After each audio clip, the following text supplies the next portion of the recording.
சுறா கைடு 12ஆம் வகுப்பு பொதுத் தேர்வுக்கான புதிய பதிப்பு தற்போது பரபரப்பான விற்பனையில். மாணவர்கள் பொதுத் தேர்வில் அதிக மதிப்பெண் பெற உடனே வாங்குங்கள் சுறா கைடு. தேனி மாவட்டம் போடியில் பேத்தியோடு வசித்து வரும் தன்னை பார்க்க மகள் வராததால் 94 வயது மூதாட்டி முல்லை பெரியாற்றில் குதித்து தற்கொலை செய்து கொண்டார். கம்பத்தைச் சேர்ந்த கண்ணம்மாள் தனது கணவர் இறந்த பிறகு தலா ஒரு மகள் இருந்தும் போடியில் உள்ள பேத்தி வீட்டில் வசித்து வந்துள்ளார்.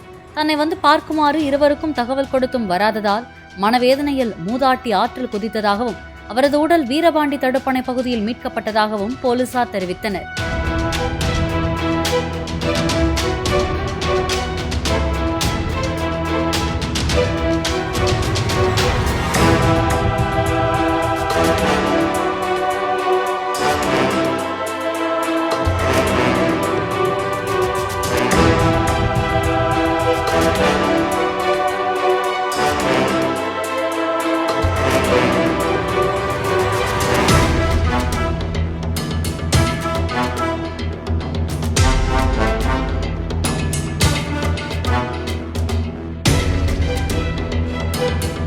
சுறா கைடு 12ஆம் வகுப்பு பொதுத் தேர்வுக்கான புதிய பதிப்பு தற்போது பரபரப்பான விற்பனையில். மாணவர்கள் பொதுத் தேர்வில் அதிக மதிப்பெண் பெற உடனே வாங்குங்கள் சுறா கைடு.